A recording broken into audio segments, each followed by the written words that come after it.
Good morning, or depending when you're watching this, good afternoon, good evening, or good night. My name is Ross from PTCGRadio, and we are back with the final from the Juniors Trading Card Game National Championships in the UK in 2015. And we are featuring Vanshay Bhucher, and I apologise, I do pronounce his name wrong throughout this game. And he is playing Seismitoad against Balayla's Donphan list, which does play Groudon. The usual warning here that this was recorded as part of the Nationals live stream that went out on the internet on the day, so you will have to forgive references to tweeting in and the stream, etc. But I assure you, it is still awesome stuff. I am joined in this game by the lovely Tom Hall, a very well-known UK player who has been to Worlds a few times and has even made top cut at Worlds. I should also apologise because I was giving out trophies on the day. I was doing the announcements for video games and trading card game, so at some point during this game I do actually disappear and you are left just with Tom, but I am assuring you that he does a wonderful job while I'm away. And I'm afraid if you are waiting for an interview at the end of this, I didn't do interviews with the juniors or seniors, so just the game. Okay, ladies and gentlemen, we are back. Tell your friends, tell Twitter and Facebook to get back on the stream. We are changing pace a little bit. We're leaving Masters top 4. We're going to be back to Masters. But first, we're going to show you all 3 of the finals. And we are starting with the Juniors final. On the left, we have Vanshay Bhucher with, sorry about the pronunciation, with a fairly straightforward Seismitoad Shaman deck. And on the right, we have got a non-speed Donphan list with a 1-1 Groudon and all of that, which we'll get into, piloted by definitely going to make top 22 and get a paid invite, Balela. But first, let me introduce you to my friend for today. We have Tom Hall joining us. Hello, pleasure to be here, Ross. Now, Tom, you've got quite a storied career, shall we say. Lots of Worlds appearances. A few, just a few, I'd say. I think it's 6 Worlds I've been to. I didn't go last year. I didn't get my invite last year, unfortunately. Was that the only year since the turn of the millennium or something stupid? I think it's as far back as I can remember. I haven't been to Worlds, yeah. And you've got your invite well and truly locked up already for this year? Yes, I have. Yes, it's nice to be in a position where you go to Nationals and you don't have to worry about the pressure of playing in the event to rely on getting your invitation from it. Because you didn't actually play this year, did you? I didn't actually play this year. I had my invitation, but as I'm sure a lot of the viewers have seen, on the stream there's an 8-Bit Planet logo, and I run a store, and that's what I've been doing this weekend at Nationals. I've been running my store instead of playing, which has been very busy, but it's been very enjoyable nonetheless. It's always lovely to come to Nationals and see everyone's all the friendly faces you see every year. And it's quite good because you're at your stall, so people just kind of come over and say hello, and you can be like the centre of a hub of everything. Yeah, it's nice. It's nice. It's lovely. So the good news is we have got the deck list again for these people, so we can tell you all about their decks. We'll start with Vanshay's. What do you see in Vanshay's deck, Tom?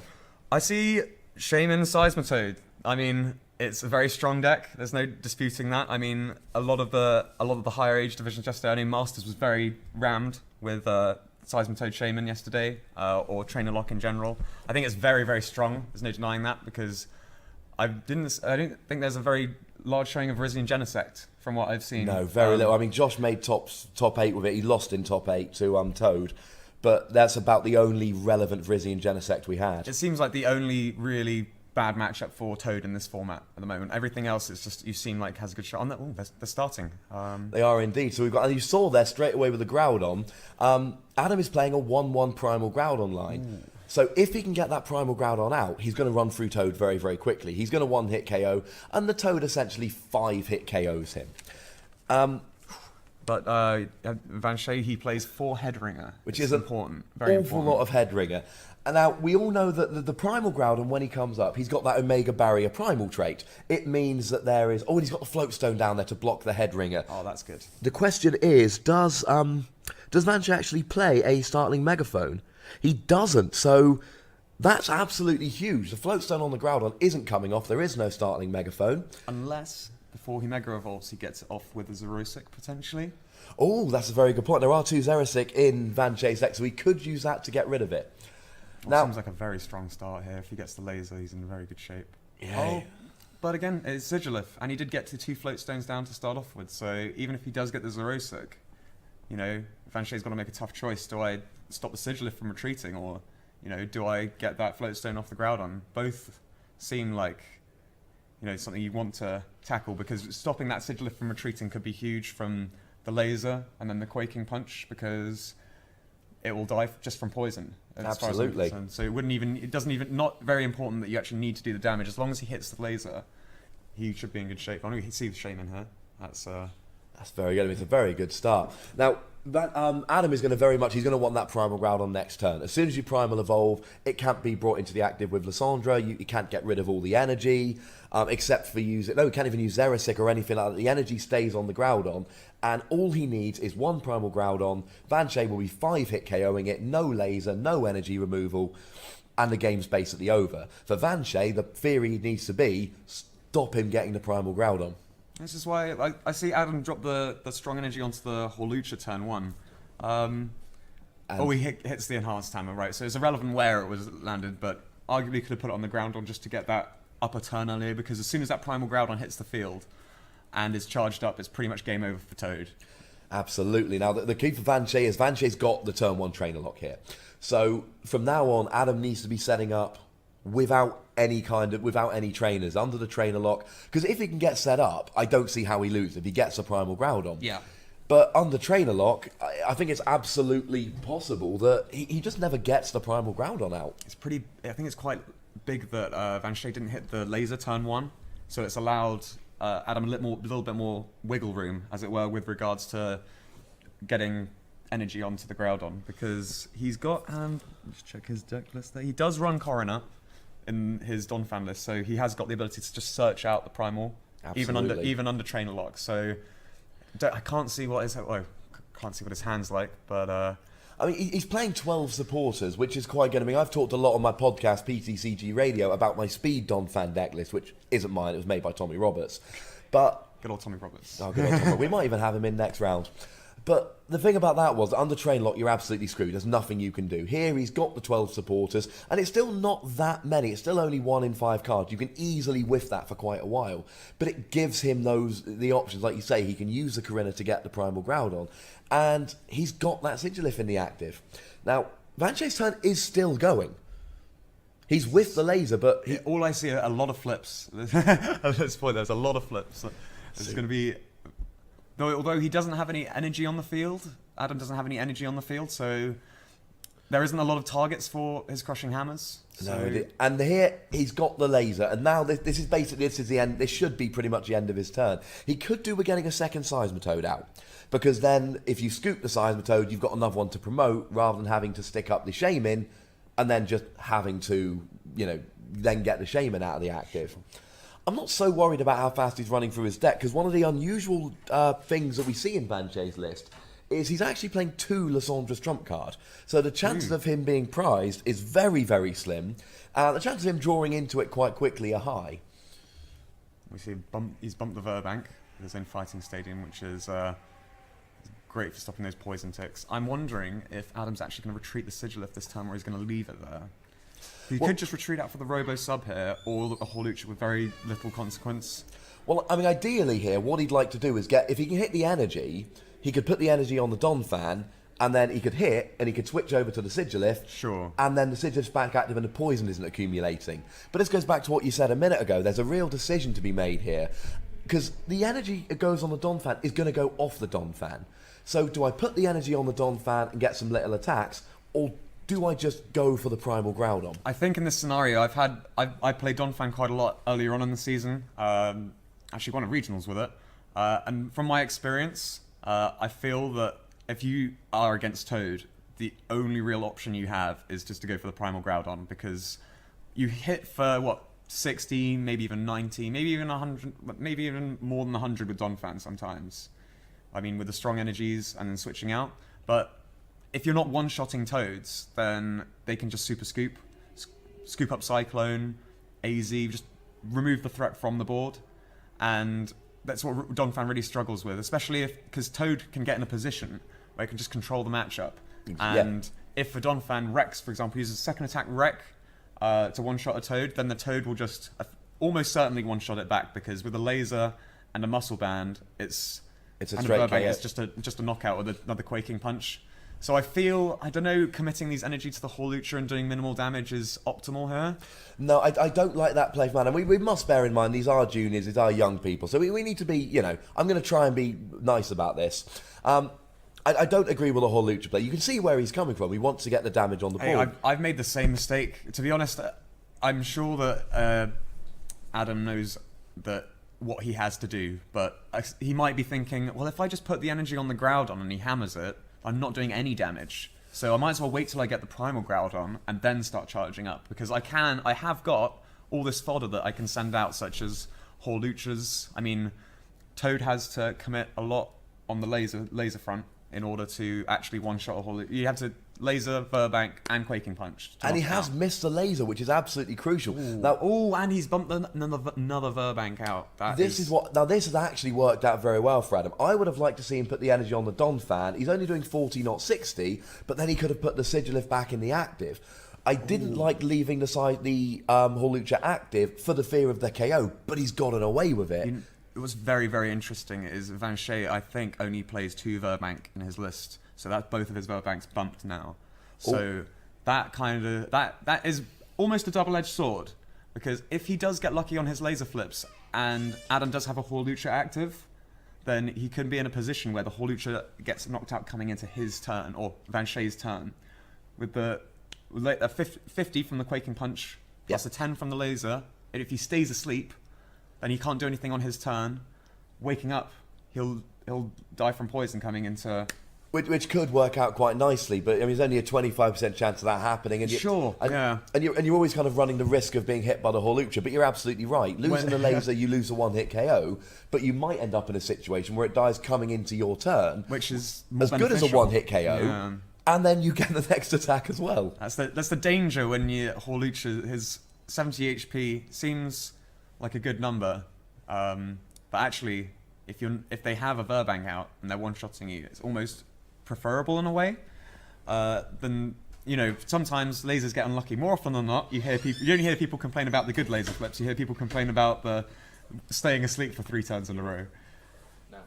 Right, I'm going to leave you just for a moment. I'm going to do a presentation. I'm going to leave you in the very capable hands of Tom. I am just going to point out, he played an AZ and he's already discarded 2 DCE from this game. The train lot's going to break this turn. I think so. I think he's right. I think he's going to have to Sky Return with the Shaman this turn. Oh, wow. See, Vanshay's actually in a bit of a tough spot now. I mean, he's giving Adam that leeway to play down trainers for a whole turn, which I think he's just going to go and get as many trainers on item cards on the field as he can. Oh, he has attached another energy to the Donphan. Well, no, just an energy to the Donphan. Sorry, that's his discard pile next to it. It's an interesting play. Vanshay's hand can't be great because he has not got...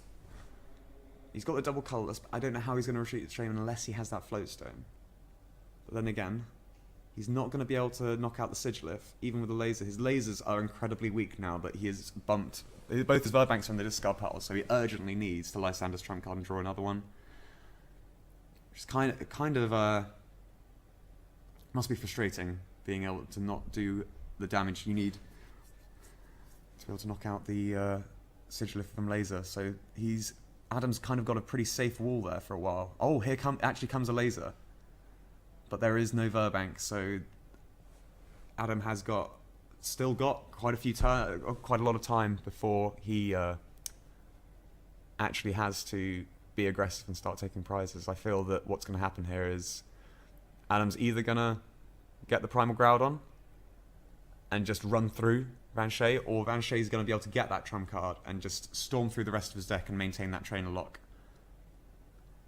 It's going to be very interesting these next couple of turns, I feel. Let me see another Sky Return.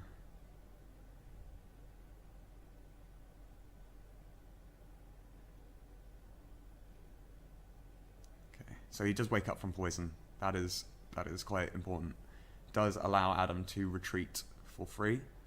I think he's probably going to retreat. He did see an Ultra Ball in his hand, so this is going to be huge if he does get that Ultra Ball search off, because as long as the Primal Groudon's in his deck, that is going to just, I think, almost seal it. If he can get the energy in play, As long as he can get the Primal Groudon out now, it becomes untargetable. There's no chance that Vanshay can Lysander it up, use any Crushing Hammers or Enhanced Hammers because of Primal Groudon's trait, Ancient Trait, I believe, which stops everything except tool cards being played against him.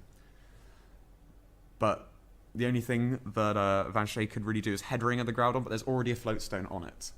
It's interesting to see if Adam will take his turn, Mega Evolving that Groudon.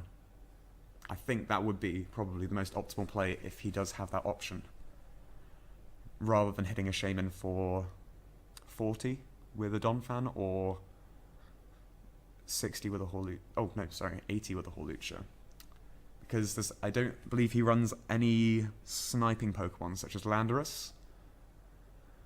So effectively that damage is irrelevant because there's no way that he... Oh, he does have the Primal Groudon. He does have the Primal Groudon. Oh wow, okay.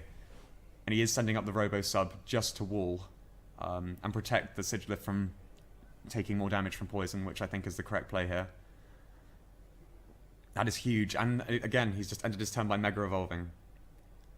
So then I'm not sure if... Oh, wow. And then we see a Xerosic. And then... Oh, wow. That is interesting. I didn't know... Wow, that is interesting. Didn't know that Xerosic could target Primal Groudon, but... Clearly I'm wrong. I think it is supporter cards. Oh, no. I don't think that...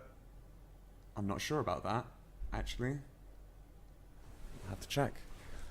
I wish I was not the only one here, and I could get my fellow commentator Ross to look it up, but I don't know if that Primal Groudon should be able to be head ringed.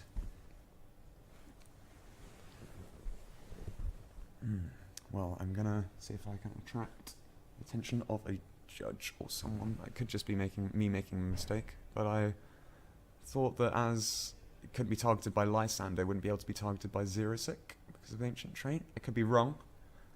I will need to check that, of course, but I don't believe there should be a head ringer there. The head ringer itself is fine to play, but I'm not sure if Xerosic, you're able to target it. And we see Vanshay is reading it now. And, ooh, wow. Adam is... Oh, that's a muscle band, not an energy. My apologies. I thought that he was committing energy onto the Donphan there. But it is just muscle banding, which is very sensible.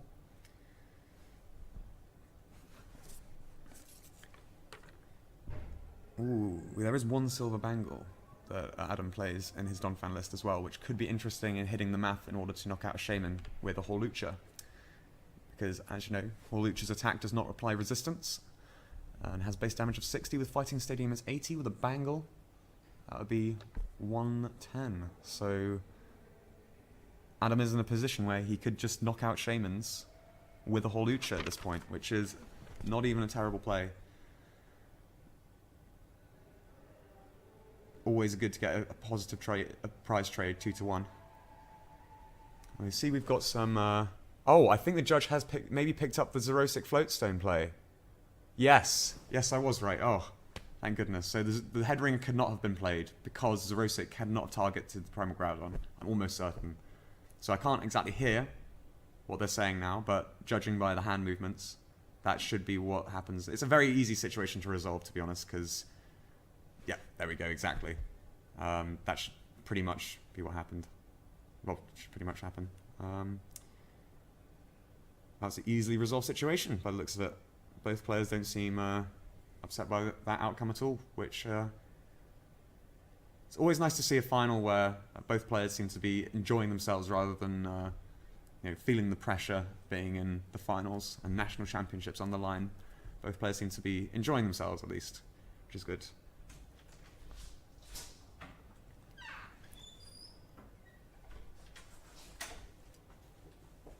And Ross is back.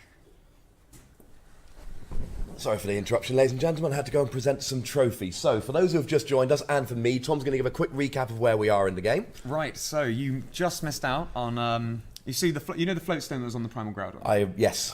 Essentially, Vanshay Xerosic the Floatstone away and then put a head ringer on it, on the Primal Groudon, and then I was saying how I didn't think Xerosic could target the Primal Groudon.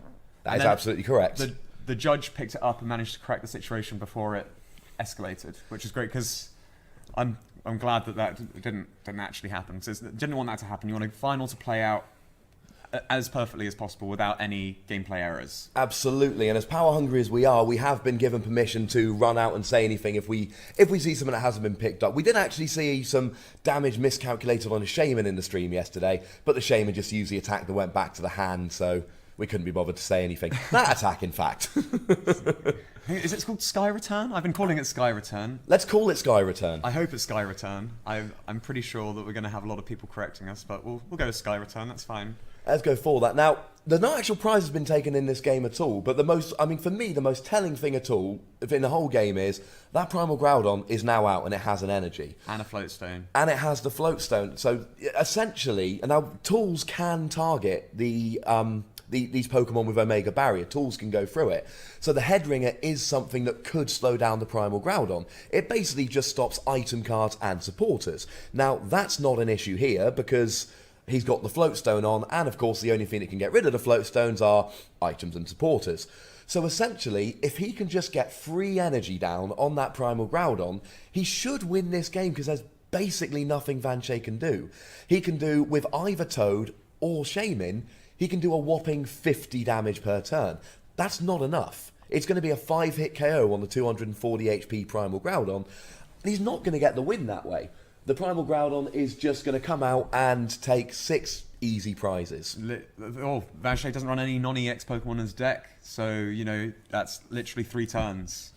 Yeah, there's just 4 Seismitoad, 4 Shaman, so we can't even try and put him into a 7-prize game, although you'd struggle to find, a non-EX Pokemon that would even do anything regular. I mean, the only thing I could think of is that silly Tropius that's got the attack does more damage for however much energy's on them. Oh, yes, the one from Plasma Blast, I think. But then you'd have to have a grass energy in the deck, and it would make the whole thing very inconsistent. Now, we do see the Pokemon Center Lady there. Now, you picked that out at the beginning as a card which you thought was potentially quite key in a lot of matchups. I think so. I think it's not too important in this scenario because I think Adams now realised his game plan is to just go, I'm going to get these energy on this Primal Groudon. When I get this energy on this Primal Groudon, it's game over, essentially. I mean, I'm just going to one-shot you. If Vanshay just super scoops with 80 damage or whatever it has on it, it's kind of irrelevant, I feel still. Because Toads have a habit of never getting knocked out or just from being scooped up, brought back to your hand. Absolutely.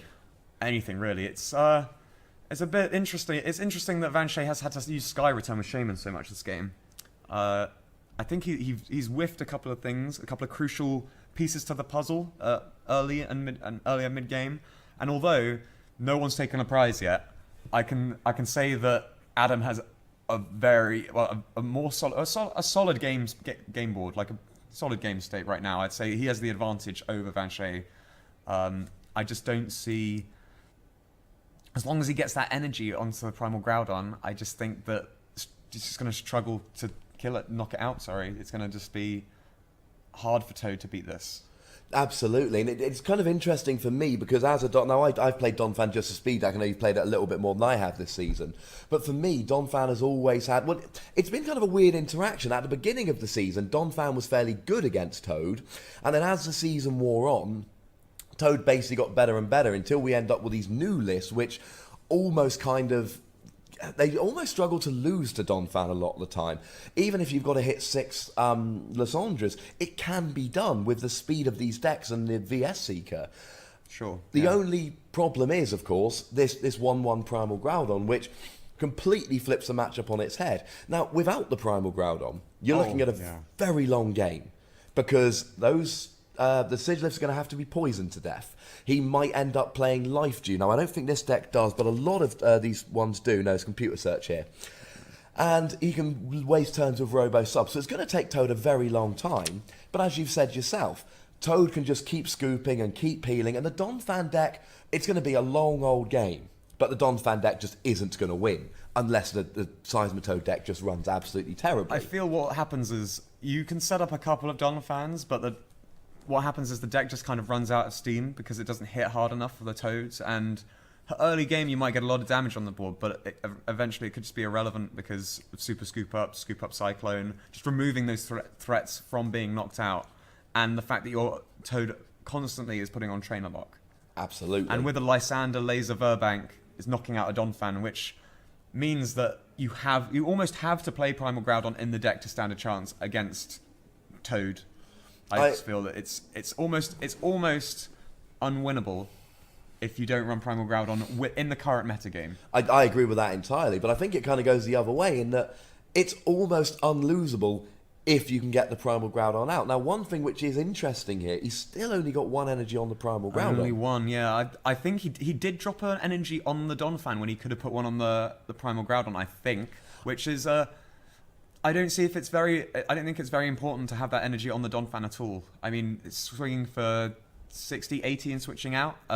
It's strong, but that Primal Groudon will just win the game. Absolutely, and all you need to do is kind of just stall behind your Sigilifs and your Robo Substitutes. It doesn't really matter if you retreat a Sigilif into a Robo Substitute. They're not taking a prize, they're not breaking the Trainer Lock. It doesn't really affect the game at all, other than I suppose it clears a bench space for you. It doesn't really matter. And, you see that he's got free energy on the field, which Vanshay hasn't been able to get rid of using Crushing Hammer. If we imagine now that all of those drops had just gone onto the Primal Groudon, and he'd just gone straight Primal Groudon, he'd be 1 energy here from essentially winning the game. Because as we've talked about, the second that Primal Groudon comes out, and with Omega Barrier, Primal Groudon decides when he's ready, the second he comes out, there's 3 turns and the game is over. Is that a Tails or a Heads? That looks like a Tails to me. That was a Tails on the laser. And, that looks like there's 60 damage on the Sigilif, and he's dying. Burbank. Now, there's 2 kind of prominent safeguard Pokemon in the format. We've got the Suicune, and we've got the Sigilif. Now, Adam here has gone for the Sigilif, which is better, because it's only got a retreat cost of 1. Super Cyclone on the Seismitoad. That's exactly what I was saying, is that you're in a position where, you've got 80 damage on the Seismitoad. Next turn, you could attach a strong energy, knock it out. But... it's when a Super Scoop Up or a Scoop Up Cyclone hits the field, that threat's just removed, and Vanshay's actually in a decent position now. I think he's actually stabilising a little. His field is stabilising a little bit, but it's also interesting to see that although he's only taken 1 prize, this game is going to go on a while. Yeah. And is it an hour for the top cut? I think we've got an hour plus 3 turns. An hour plus 3 turns. It's very important because although neither of these players are noticeably slow playing, this match will take a while because it is just a long matchup. Absolutely. So I think the game 1 is going to be incredibly important here. Whoever wins this game will probably win the tournament unless there's a very quick game 2. Yeah. But it's hard. It's hard. As a quick reminder of the rules, remember that game 2, in order to count, you must take more than 50% of your prizes. So if one or both players takes 4 prizes, the game essentially has happened and does count. If that doesn't happen, then essentially it's like the game never happened. Now, one thing, and I said this right on Vanshay's first turn, he's not got a second Seismitoad out. And you see there, he's just broken the lock, because when you don't have the second Seismitoad, he played the Scoop Up Cyclone to heal the Seismitoad. Why did he not attach the energy? Because he didn't have a Seismitoad on the bench to promote. So instead he had to promote a Shaman, pop the energy on the Shaman, use Sky Return in order to get the Seismitoad back into the active, but then the turn's over. Yeah, and the Trainer Lock's broken. It seems that Vanshay's got... a little bit of an issue just maintaining this steady stream of Trainer Lock. I've seen he doesn't look like he plays any Floatstone or any switching cards whatsoever. So he relies on the Super Scoop Up. But the Super Scoop Up works so much better when you've got a second Seismitoad on the bench. And I think I saw an Ultra Ball in his hand. He needs a second Toad, because when you've got the second Toad, that Scoop Up is just a complete heal. And we see the Ultra Ball come down. I would hope this is for a second Toad, because when you get the second Toad, you can Super Scoop Up, and then you promote the second Toad that was on the bench, and you pop down the Muscle Band and the double colourless from this Toad you just saved, put the other Toad on the bench. He's gone for another Shaman. And he is going to run into trouble here, because he's going to want to heal that Seismitoad in a minute. When he heals that Seismitoad, he's going to be in the exact same position, and he's currently playing... He's got quite a large hand as well, I don't know... Oh, for how many is he getting there? 1? I don't agree with that play at all, because again here, he's going to go for the... Wait, why is... He put the DC on. Oh wow! He's going for the Super Scoop, and he's missed it. And he's got another one here. Ooh. And he has hit it, but we've run into that exact same problem we saw before, whereby he's healed the Toad, but now he doesn't have a Toad to put active. So Adam is going to have another turn of trainers here. He's up to 2 energy on that Primal Groudon. He could have Trainer Locked this turn. He could have Trainer Locked this turn. All he needed to do was use the Ultra Ball instead of getting a Shaman to get the Seismitoad, so that, because he must have had at least one of those scoop ups in his hand, because he only drew the one Shaman. Exactly. One card with Shaman. Or he could have he could have played the Super Scoop Ups before he dropped his energy for the turn. Absolutely. Because I think that may have been influential in where he put the energy drop. I think when you play cards like Super Scoop Up, you want to make sure that if you can know the outcome of the flips before you commit to doing any more actions that turn. You don't want the flips to influence, I don't know how to really explain this, but you don't want the flips to be able to change your decision almost. You want to be able to make a decision based off of the flips. Absolutely, and that is absolutely huge, because what's just happened is when the Trainer Lock was broken, Adam popped down a Silver Bangle. Now, although Seismitoad does resist fighting, Hawlucha has an ability which means its attacks aren't affected by weakness and resistance. Shaman there, buddy. He said Seismitoad. I do mean a Shaman, no, I do apologise. So he does 60 damage, resistance isn't affected. You add the 30 for the Silver Bangle, you add the 20 for the Fighting Stadium, and he does 110, gets the KO on the... Sure. I think it's hard though. I mean, he was I think Adam was in a position earlier where he could have done something similar while you were away, and he just opted for safer plays. I feel rather than going for the knockouts and the Shamans. Because I think Adam has picked up on the fact that Vanshay is struggling to maintain this lock. Yes. And that's a third energy. So we need one more in this game, and now he's only going to need 2 KOs for the Primal Groudon. And he isn't Trainer Locked here. So if I'm in Vanshay's position here, I think I scoop. I think so, because as you've said yourself, this has already been a fairly long game. You just have to maintain. This is key at high level play. I feel is that you have to know when you've lost a game, especially when you're playing in best 2 out of 3 situations. You have to know when to cut your losses and move to game 2. Absolutely, because the other thing is, Adam only plays a 1-1 line of Primal Groudon. It is absolutely possible that he's in a position where one of those parts is prize next game. Sure. Vanshay can then end up winning game 2, and if it goes to game 3, Vanshay can take quick prizes on Hawluchas and Donphans more easily than Adam can take quick prizes on these EXs. Exactly. Except with the possible exception of maybe Hawlucha versus Shaman. Absolutely, but then, again, if we get the Trainer Lock on, then the Hawlucha can't one-hit KO the Shaman. The absolute maximum he can do is 100. He's pushed it forward confidently. He knows he has the energy. He's got the 4th, and this is it now. This is it. Yeah, he KOs a Seismitoad this turn. The next turn he KOs whatever Vanshay puts up. And Adam is going to win game 1 on the very next turn of this. Yeah, has he got 2? Is it 2 strong energy there?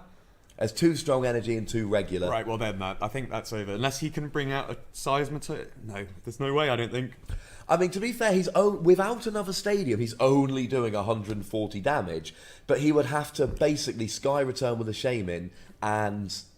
a Lysander would end the game as well for Adam to win as well. Absolutely. Yes, because he would be able to pull up a Shaman. And now he's going to pull out a second Seismitoad. But the problem is, he's not... Oh, because Shaman already had the energy. If he's got a DC, he can get the lock going this turn. Which is crucial, of course, because, there's 4 VS Seeker in Adam's deck. So, I'll note he has just used Sky Return. So if he's got a VS Seeker, he can use that for the song. Oh, he's got it in hand. So there is game 1 going to Adam. And it essentially went exactly as we would expect it to go. It's... Vanshay's, doing quite well, and it's all going along nicely, and he looks in control. And then the second that Primal Groudon actually comes out and hits the field, the game is essentially over. And I feel, judging by it's very interesting watching players, the actual expressions on players' faces when you're watching live streams. You actually get to see their emotions and reactions to certain situations, and you can see Vanshay almost seems a bit flustered by that outcome of that game. Which hopefully it won't affect his play in the second game, because he gets to go first. He has the advantage, and he's also got a faster deck. So if he can pull out a quick win here. He's in a very strong position. It just needs to not let Adam get in his head. Absolutely, and if you go to Masters, we had one Primal Groudon in Masters. Sam Taylor, he actually lost in. He ended up losing in 3 games to, I think it was Jamie Serhan's Trevenant deck, if I remember correctly. I think Jamie Serhan was playing Trevenant. And I spoke to Sam after his top 8 game where he lost this morning, and he basically said, yeah, game 1 went rubbish and I hit all this bad luck. Game 2, I rolled him as I expected I would. Game 3, I was 5 minutes away. I needed 2 more turns to win outright. But when time was called and our 3 turns ran out, he was ahead on prizes. And you can see a very similar thing happen here. I would expect Vanshay to take a bit of a prize lead. Adam doesn't care about prize leads because he's a good game up. Yeah, he can go 5 prizes down and then just take 3 KOs with Primal Groudon. But if Vanshay can win this game, then the prize lead is going to be really relevant in game 3.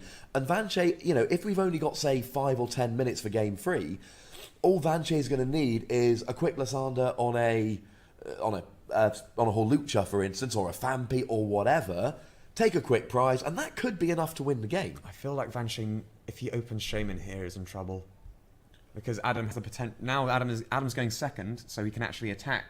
And Hawlucha can potentially just knock out a Shaman straight away. Absolutely. Although Adam's deck is not the fastest for taking quick prizes, that would be disastrous if he does open Shaman versus Hawlucha in this scenario. What I like about Adam's deck is he plays Silver Bangle. Now, he's only playing the one of them compared to the free Muscle Band, but he's playing, free Corinna. He can search them out. And a Hawlucha to KO a Shaman with Muscle Band needs a Muscle Band and the Strong Energy and the Fighting Stadium. But if you add in a Silver Bangle, you just need the Silver Bangle and the Strong Energy or the Fighting Stadium. Makes it a lot easier. It reduces the amount of pieces you need to get the KO. But he can because he's got at least one turn without the Trainer Lock, he can still go, Muscle Band, Strong Energy, Fighting Stadium. The one thing, and this could have come back. Adam does play... It's a shame in Hawlucha, just as I said. Oh my word, I cannot believe it. But let's not forget that Vanshay can run through his deck very fast and hit the scoop up. If he does hit the super scoop up and gets the Toad into the active position, then that's... Ooh. He did hit Tails on the... He did, but I think one of the things which... Oh, he's passed! He's passed! This could be a very quick game too. This could be it. Strong energy. My word! Muscle... Oh! He's, like you were just saying, he is 10 damage short. Oh, he needs a Fighting Stadium. Fighting Stadium for the win. Oh my word. Robo Sub. Oh no, please tell, is this going to be a pass scenario? Both players are just going to... It's going to be one terrible... We had a really long, in-depth kind of strategic game 1. And now it's just going to be no supporters for either player here. This is intense. The question is, does Adam retreat for the Robo Sub? Or does he attack? Yes, he retreats for the Robo Sub. There's no point doing 100 damage to a Shaman. Yeah, no point. No point whatsoever. Adam knows this as well. And a DCE for the Shaman does 50 damage. Hawlucha's already got 30 damage on him. I believe there should be some... Oh, there is 3 damage counters on there's 3 damage counters on him. Oh, so... Oh, it's another pass. This is... that must... Oh, no, Corinna for the Fighting Stadium. You can't Corinna for Fighting Stadium. Corinna for the computer search for the Fighting Stadium is what I meant to say. If it's not prized, then... If his computer search isn't prized, this has got to be game now. He does play... You're right, you cannot Corinna for a stadium, but you can Corinna for a computer search. I see it. Oh, that is... You can just Strong Energy... Oh, he's playing it out like a gentleman, but there we go. We get rid of 2 of them. I mean, just starting 2 Donphan seems a little bit disrespectful. But you've got to feel for Vanshay here. This is... After that game... Oh, wow. That's so unfortunate. I can't believe that's exactly... Oh, my word. Adam Balela wins. He goes 2 games up, and... It's as simple as that. That was a terrible game, That was a terrible game. I can't believe it happened. One of the things I find interesting, if you look at Adam's hand, he's got 2 Junipers and an N. He doesn't want to Juniper another 2 supporters. He definitely doesn't want an N. And indeed, he recognised Vanshay had nothing. It took a lot, especially from a player, in the under 11s. A lot of self-control to be able to not play a supporter. I know a lot of younger players that would just play a supporter because they want to draw cards. Yeah, and to sit there and not play that N because you know your opponent's got nothing takes a lot of restraint. You can't be that unhappy. Vanshay can't be that unhappy, with 2 boxes. Latest set, Roaring Skies, and Adam as well. Yeah. I'm sure they're both going to be happy with that. Both very strong performances from both players. Very nice indeed. So, people moan about the juniors, and yes, if you go to a little local tournament and watch the bottom tables, absolutely. You start watching the final of a national championship, you're going to see some good players who know what they're doing. I know for a fact I've seen Adam at a lot of tournaments this season, and does consistently well at all of these events. So it's no surprise to me to see him at the finals of Nationals. I mean, Adam was already pretty much a lock for top 22 juniors in Europe and Africa, which was going to get him a paid invite. I mean, it was 300 points for winning Nationals, just in case he needed any more. It's a 500, I think, is it not? It's 3 or 500, whatever. He didn't need these points to get top 22. No. He is on it now. And actually, I think we haven't had this confirmed by the distributor yet, but we have been led to believe that the winner only gets a paid invite. But that's not yet been confirmed by the distributor. So I'm going to say thank you to Tom Hall for joining us for this. It's a pleasure. Thank you very much for having me. And obviously, because they're juniors, we're not going to be doing an interview after this. We're going to go away for a little bit now, and we're going to be back, hopefully quite shortly, with the seniors final. Remember, if you want to tweet us, you can tweet me at the Wassy, and updates of when the stream's going on, etc. will be on there as always. We'll be back fairly shortly.